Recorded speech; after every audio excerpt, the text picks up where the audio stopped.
नमस्कार, मैं कारक हूँ। संज्ञा या सर्वनाम के जिस रूप से उसका संबंध वाक्य के अन्य शब्दों से ज्ञात होता है उसे कारक कहते हैं। मेरे अर्थ के आधार पर मेरे 8 मित्र हैं। आइए मिलिए पहले मित्र कर्ता से।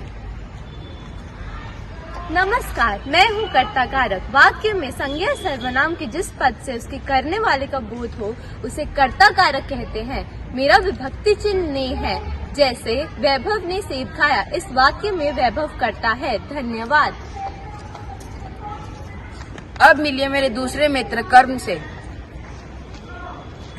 नमस्कार, मैं कर्म कारक हूँ। वाक्य में जिन संज्ञा या सर्वनाम शब्दों पर क्रिया का फल या प्रभाव पड़ता है उसे कर्म कारक कहते हैं।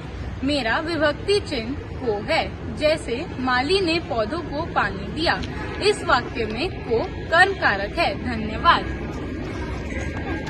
अब मिलिए मेरे तीसरे मित्र करण से। नमस्कार, मैं हूँ कर्ण कारक। वह संज्ञा सर्वनाम पर जिसके द्वारा कोई कार्य संपन्न किया जाए उसे कर्ण कारक कहते हैं। मेरा विभक्ति चिन्ह से अर्थात साधन है, जैसे रोहित बस से आगरा जा रहा है। इसमें से कर्ण कारक है। धन्यवाद। अब मिलिए मेरे चौथे मित्र संप्रदान से। नमस्कार, मैं हूँ संप्रदान कारक। जिससे कोई कार्य किया जाए या जिसे कुछ दिया जाए उसे संप्रदान कारक कहते हैं। मेरा विभक्ति चिन्ह के लिए है, जैसे पिताजी बच्चों के लिए गुब्बारे लाए। इस वाक्य में के लिए संप्रदान कारक है। धन्यवाद। अब मिलिए मेरे पांचवे मित्र अपादान से।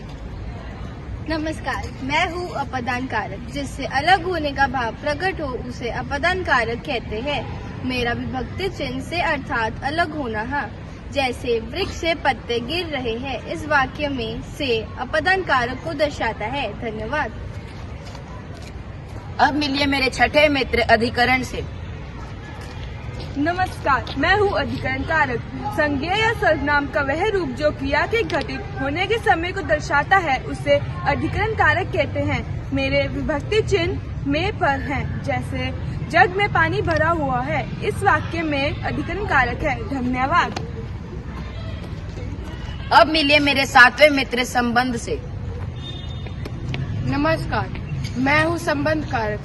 संज्ञा या सर्वनाम का वह पद जो अन्य संज्ञा या सर्वनाम से संबंध बताता है उसे संबंध कारक कहते हैं। मेरे विभक्ति चिन्ह का के की हैं, जैसे यह राहुल की किताबें हैं। इस वाक्य में की शब्द संबंध कारक है। धन्यवाद।